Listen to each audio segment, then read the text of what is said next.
Good morning, everybody. Today's Tuesday, December 23rd. And here we are for the pre-market analysis. We got some numbers coming out today. I think this is about the last of the economic data that we're going to get for the rest of the year. Let's see, we've got some GDP numbers coming out, 4.3%. Forecasted 3.3%. Not sure if that's going to be positive. Durable goods, 2.2%, down 2.2%, expected down 1.5%. And GDP quarter over quarter, 3.8%. I think these numbers may about wash each other out. So let's take a look and see what else we have today. We have some orange folders at 9 o'clock, so that could do something. A little consumer confidence, Richmond manufacturing, and then that's it for today. I don't see anything else. Let's take a look at tomorrow. Tomorrow's going to be a light day. You do have unemployment claims at 7:30, but I think it's a half day tomorrow. Good morning, Anthony. How are you, buddy? Let's see. And then Thursday, of course, we've got Christmas coming up. Merry Christmas coming up to everybody. And then Friday, the markets may be open, and I'm not sure if it's going to be a full day or a half day on Friday. I'm not quite sure, but I'd have to imagine that trading is going to be kind of light. So let's get into the broader markets and do what we normally do. So yeah, I'm not really sure how this is going to impact the market. These numbers that just came out, so we can watch just a little bit. Let's take a look at.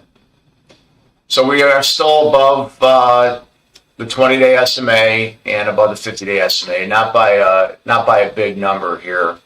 So I would not be surprised if we did have a pullback into these levels here, this gap up that we had on Monday. I would not be shocked if we pulled back into this level, maybe filled this gap, came down to the 20, and hopefully we hold this 20. If we lose this 20, I think that there's a good possibility that we come back down here into this October 9th high at 68.70 and possibly maybe retest that 50-day SMA also, which would not be good for the bulls. But we did have a nice little pop in the morning, and then you can see that we had some good sell-off that came in at about 12 o'clock. Tried to push higher, and then it just kind of consolidated the rest of the day. Post market, same thing. So I would say today, the levels that we're looking at here today, in order for us to push higher, we're going to have to regain that weekly high from December 15th at 69.32. In order to push higher, you're going to have to see how that performs there. Obviously, you're going to have to hold that 69.22 this November 24th weekly high. That should be a pretty big level right there. You can see how the market reacted right here. You had that big volume push yesterday morning there. So it's going to be important to hold that level right there in order for us to continue higher there.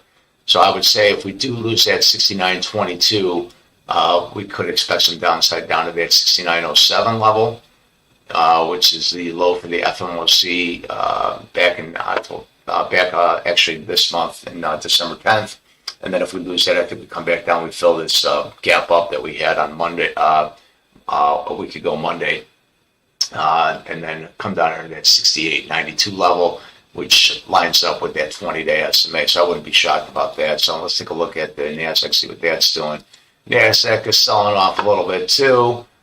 You can see yesterday with the NASDAQ, had just a huge sell-off right off in the morning, tried to pop back up, and then more sellers came in there. So the bulls right now are not happy because we didn't get that good follow through we were looking for.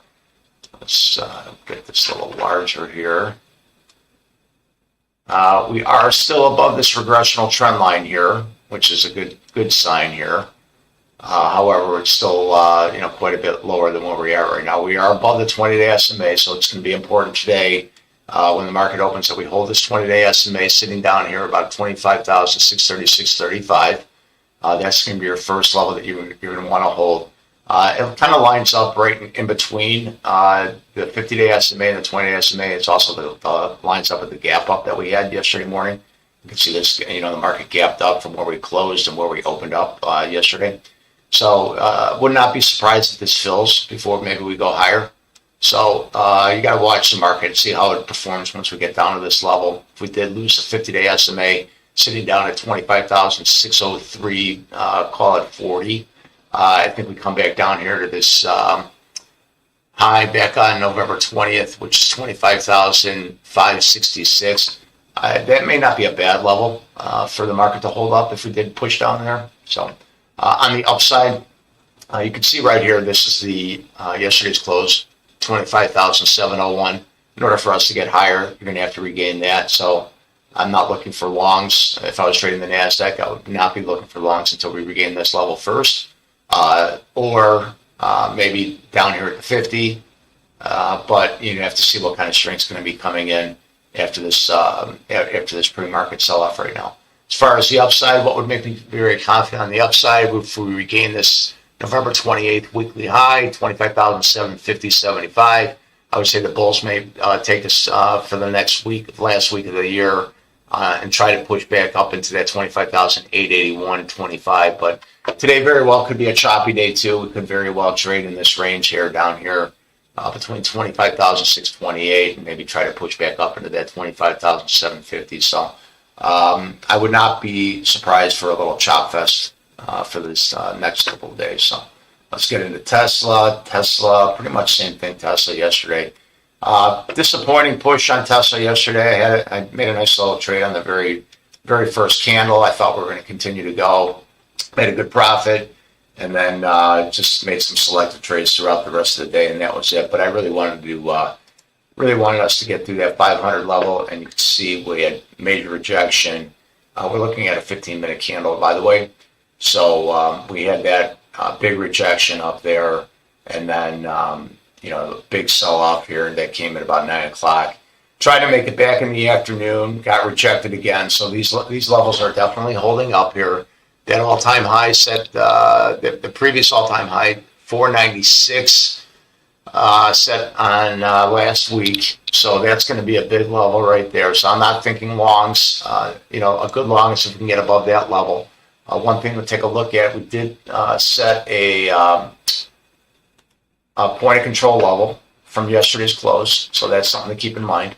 So this 494.45 level. So right now, even though I am bullish on Tesla, it's, you have to cautiously be bullish on Tesla, because one thing to keep in mind on Tesla, it's not rallying right now based on fundamentals. It's been rallying as of late, all based on the narrative, right? They're not rallying because car sales are good, and they're rallying based on the narrative that robotaxis is going to, turn the corner, and they're going to scale that to, to a profitable revenue, and then also with their optimists with the robotics. So, right now they're trading at 200 times forward earnings. So it's just not even realistic based on losing their market share. I think they even came out with something today that they lost about 12% in market share with Europe. But one thing, knowing Tesla, bad news, sometimes they rally pretty good on bad news. So, but even though I am bullish on Tesla right now, I would not be surprised if we get that pullback on Tesla.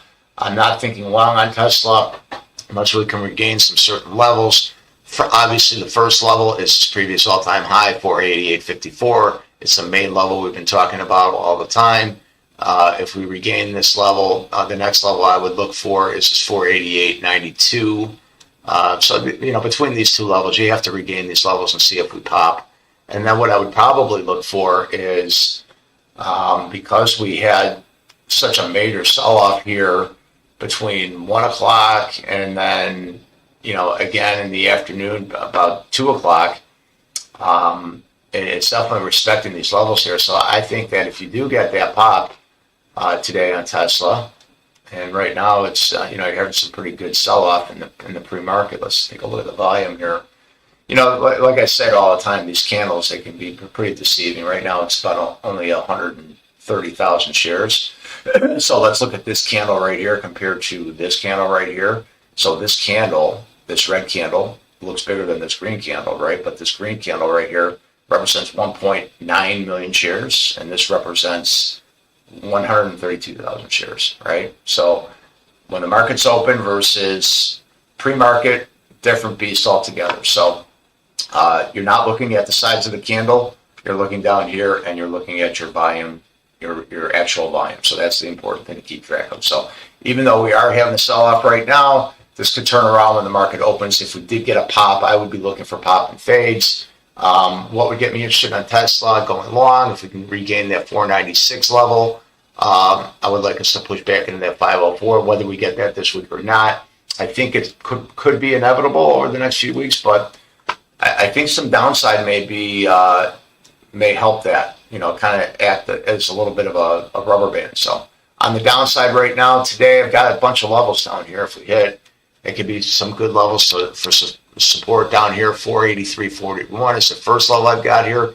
Between that 482.92 and 483.41 is that good line of support here. And then that comes in down here between 481 and call it 41.54 and 482. That lines up with this midline regressional trend line that I've been talking about that I've had here. And if I fan out a little bit, I'll show you what I'm talking about. And so you can see at this level right here, you can see this this line right here. It's right at the midpoint. If we lost that, on that note, if we do lose that 482 level, I think we could pull back again down to this between the 474.07 and 475.79 level. And then that level right there, that's going to be an important level to hold. So we'll see how that pans out today. I certainly would not like to see that today, but it's possible. I mean, it's only 13 points slower with Tesla, and we all know with Tesla you can trade 30, 40 points in a day easily. So we'll see what the broader markets are doing. The broader markets are still fading right now. So let's take a look at what the 5-minute opening range trade did get for us yesterday. The 5-minute trade yesterday. I always forget, hit that like button, hit that thumbs up button, like the channel, like this video, subscribe to the channel. We are stuck at 49 subscribers. We got to get that up to 100 subscribers. I need your help. And hit that more button so you can join the Discord community and come for live trading between 8:30 a.m. and 10 a.m. Every morning. It's all free. So, take advantage of it while it's still free, because I'm still offering that. So let's take a look at our range yesterday. We had a $10 5-minute opening range trade yesterday. 487.70 to 496.59 was the range. Tried to break out on the upside a little bit. So what did we get there? 96. Got a couple dollars on the upside. I actually made my money right here because I said if we opened up higher than that previous all-time high at 488.54, I was going to go long. So I did not even waste any time. I got long.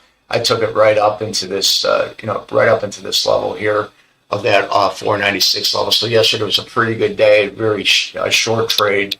And I didn't even wait for this kind of the breakout that we have. But I took some other trades later on in the day, some more advanced trades that we went over in the trading room. So, but anyway, so look, once you had that breakout, it pretty much traded in a range all day yesterday. So that's one of these things when you have that large range of the 5-minute opening range trade, you could be range bound the rest of the day, which pretty much it did. So you had a $10 5-minute opening range trade yesterday. That's a pretty big range for the first 5 minutes of Tesla. When that happens, you could potentially expect a range-bound trade once it gets there, because you try to break up on the upside, and then you also try to break down on the downside. And even on the downside, you didn't really get much on the downside. You got another couple dollars on the downside, got down to 485, 485.33. So not much there on the downside. As far as what I'm going to take today on my strike prices, remember, hit that thumbs up button and also subscribe to the channel if you're not a subscriber yet. I've got my 500 calls that expire on Friday. I may change it when the market opens to maybe 495 calls. I'm going to see where this premium price opens up. This premium price may open up below $3. If it does, I like to have that premium price above $3 so it moves in 5 cents at a time. because if it's below $3, it moves in pennies at a time.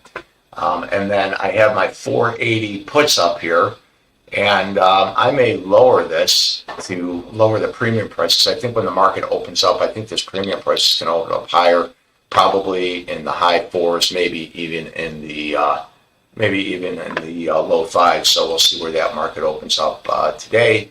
But anyways, hit that thumbs up button, subscribe to the channel, hit the more button so you can join the Discord community, and then come and hit that live trading for us. Come in and hit the live trading room with us at 8:30 a.m. to 10 a.m. Central Time, and come and take advantage of it.